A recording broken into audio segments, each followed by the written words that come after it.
Today we are going to make and can mustard. For mustard, you need a water bath canner. That's what this is. There are a few sizes. This is my smaller size. You'll notice it has a rack in the middle. This rack is going to hold the jars because you do not want them touching the bottom of the pan. If you do not have a water bath canner, you could always use a stock pot or something like that and get one of these. This is called a silicone tray, like a silicone canning tray. And you put this on the bottom of your stock pot. You'll put your jar on like that, and then it'll prevent it from being on the bottom of the pot. And then you can still do your canning without spending the money on a water bath canner. These are cheap. They should be about under $5 if you could find them. Let's get ready to make mustard. Okay, we are ready to make our mustard. I have filled my stock pot with water. I'm going to get it started, get it boiling while we make the mustard. You're going to throw a little bit of vinegar in there. And what that's going to do is prevent that brown ring that you get around the pots and your jars. That happens from mineral deposits, either from the rack breaking down or if you have hard water. Now I have hard water, so that's what mine is from. If you put a little vinegar in it, it eliminates that. All right, now what I am going to do is should make enough for 6 like pint jars. These are the pint jars. It should make 6 pint jars. So I doubled the recipe for that. So if you only want 3 or a few, you can lessen it. But it's going to be 2 cups of water, 1.5 cups of vinegar, 2 cups of mustard powder. I do buy this in bulk. 4 tablespoons of flour, 2.5 teaspoons of salt, and 1 teaspoon each of turmeric, garlic powder, and paprika. So you're going to kind of mix this all in. You'll see it's watery right now, but what we're going to do is cook it to a boil. Once it boils, then we're going to simmer it a little bit, maybe 5-10 minutes. Do it to your desired thickness, but it will thicken the more it stays. And it is going to cook in there as well, so it'll thicken a little bit more. But you let this get to a boil here. You are going to want to keep stirring it, especially when it does get to that boil and you're waiting for it to thick. You're going to want to stir it because you don't want it all to stick to the bottom. And I do like to use, you could use a spoon or my little spatula I like because it does get it from the bottom. But we're going to let this boil first, and then we'll get to our desired thickness before we could fill our jars. All right, you can see it's been maybe 12 minutes, but you could see how it's a lot thicker. If you scrape it along the sides here, you can see a mustard consistency.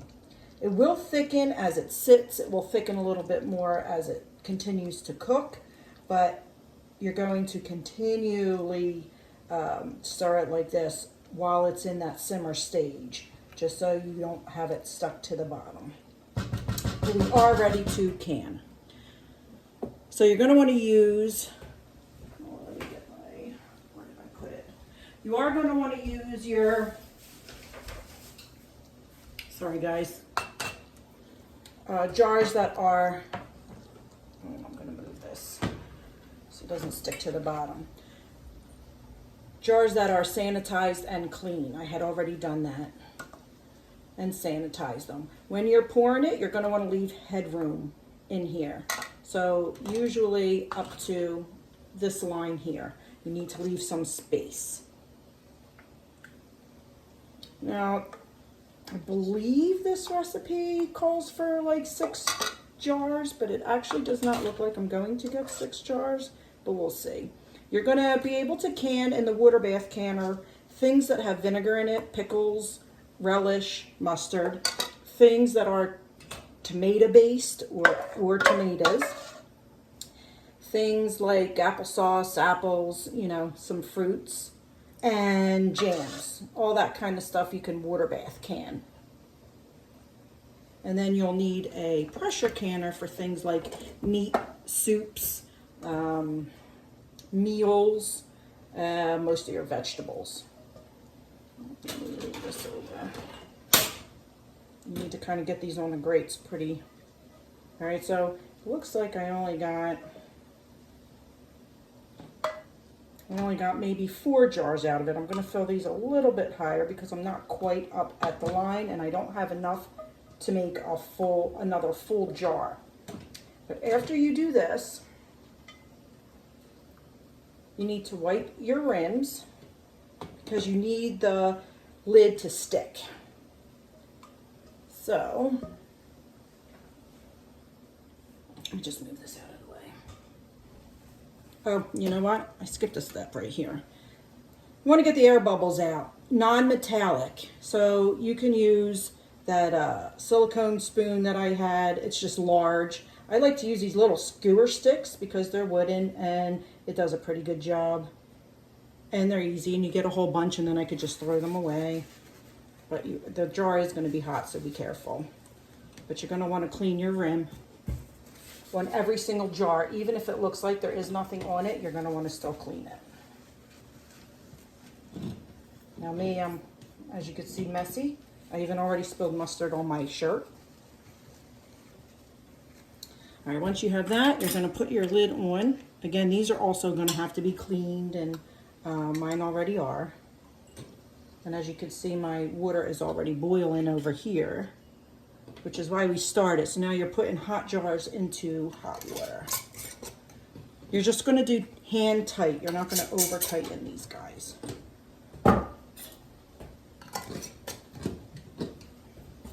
And again, they're going to be hot, so be careful. All right. Now, when you are filling your water bath canner, you need to have the water over the jars by like, you know, half inch. Let me show you. Okay, so you see how all the jars are covered. I'm going to put my lid back on.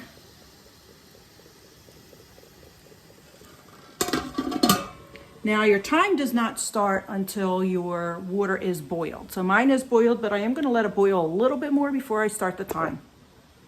You're going to go 10 minutes, shut it off, take it off the heat, and we'll come back as soon as our 10 minutes are done. But I do have it boiled. I'm just going to start the time at maybe a minute.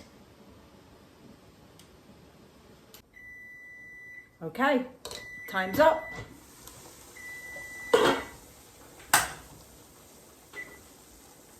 What you're going to do is you're going to want to, you'll see how it's rigorously boiling. I'll put you down. You're going to want to have a towel or a hot plate, trivet, even maybe a cutting board. You don't want to put these right on your counter. They're going to be hot. Leave them out. I leave them out usually overnight. And in the morning, I will mark them and then put them in my storage area downstairs. You want to take these rings off after they had sealed. You want to take the rings off. This way, if anything does happen to the seal, it'll pop off. And if it pops off, then you'll be able to know that it's bad or something's happening with it. If you have the ring on, then you know, may hold it down and you don't want that. But if you are going to travel with them or give it to somebody, you're going to want to put the ring on so that it doesn't pop up. You could see, if you could see the little buttons on them, they're popped up now. So when you'll hear a click, pinging, you know. Once you hear all that, then you know your jars are sealed and they're good. They're still very hot. They're still kind of maybe cooking in there, but you're going to want to leave them here, let them settle. And then once they're completely cooled and completely popped, then you can put them away. If some doesn't seal for whatever reason, just put it in your refrigerator and you could use it. You can freeze it. I guess I don't know about mustard, but normally, you know, you can freeze things that maybe don't seal, but I would just put it in my refrigerator and use that one. And when you do that, obviously you want the ring back on. But that's it. That's it for our mustard. I hope you make your own. It is not that difficult. It only takes 10 minutes once the mustard is cooked, and the mustard maybe takes 15 minutes. So you got 20 minutes total, and you could have your own mustard for the summer for hot dogs. But